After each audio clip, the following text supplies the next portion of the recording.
আসসালামু আলাইকুম সবাইকে স্বাগতম জানাচ্ছি পাঠশালার পক্ষ থেকে। আজকে আমি তোমাদের সামনে আলোচনা করব ষষ্ঠ শ্রেণীর চ্যাপ্টার 5 নিয়ে।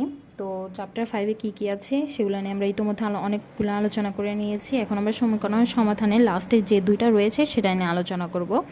সেটা খুবই সোজা, তোমরা যখন বাকিগুলো করতে পেরেছো এগুলো করতে পারবে, আশা করি সমস্যা হবে না। তাও আমি তোমাদেরকে সলিউশনটা করিয়ে দিচ্ছি। 22 নাম্বারটা বলা হয়েছে 3 - x = 14।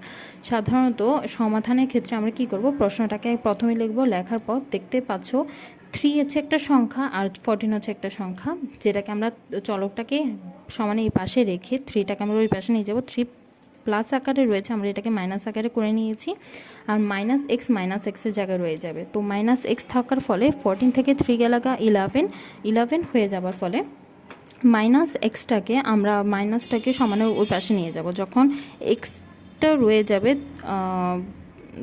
এখানে ক্ষেত্রে মাইনাসটাও প্লাস হয়ে যাবে। তো এখানে মাইনাসটা যখন থাকবে সেখানে এসে প্লাস হয়ে যাবে। সুতরাং এক্স এর মান হবে 11, নট -11। এটা তোমরা কেটে দিও, শুধু 11 হবে আনসারটা। তো নির্ণয় মান হবে 11 22-এর।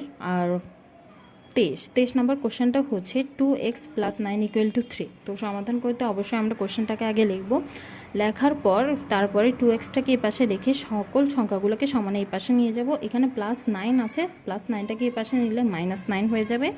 -9 হয়ে গেলে 2x = -6 আসবে, এবং এক্সের পাশে 2টা গুণ আকারে রয়েছে, এটাকে ওই পাশে নিলে ভাগ আকারে হয়ে যাবে। তাহলে এক্সের মান হবে -3। সুতরাং নির্ণয় মান হবে -3।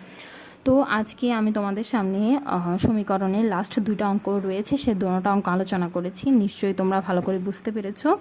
আমি এর আগেও 1 থেকে 21 পর্যন্ত 12 থেকে 21 পর্যন্ত ম্যাথগুলো করিয়ে নিয়েছি। তোমরা চাইলে আগের পর্বগুলো দেখে নিতে পারো কোনো ধরনের সমস্যা থাকলে। আর যদি কোনো ধরনের সমস্যা ফেস করো তাহলে অবশ্যই কমেন্টের মাধ্যমে আমাদের সাথে যোগাযোগ করতে পারো। আমরা তোমাদেরকে সর্বোচ্চ দেওয়ার চেষ্টা করবো এবং সর্বোচ্চভাবে সমাধান করার চেষ্টা করব যদি কোনো কিছু না বুঝে থাকো। তো আজকে আমি শুধুমাত্র দুটো টপিক নিয়ে আলোচনা করেছি, দুটো ম্যাথ নিয়ে আলোচনা করেছি। পরবর্তীতে আমরা অনুশীলনের অন্যান্য ম্যাথগুলোতে যাব। সবসময় আমাদের পাশে থাকবে আর আমাদের চ্যানেলটিকে সাবস্ক্রাইব করবে, পাশে থাকা বেল আইকনটি ক্লিক করবে। কোনো ধরনের সমস্যা থাকলে কমেন্টের মাধ্যমে আমাদের যোগাযোগ করবে। সবাই ভালো থাকো, সুস্থ থাকো। আজকের জন্য এখানে, ধন্যবাদ।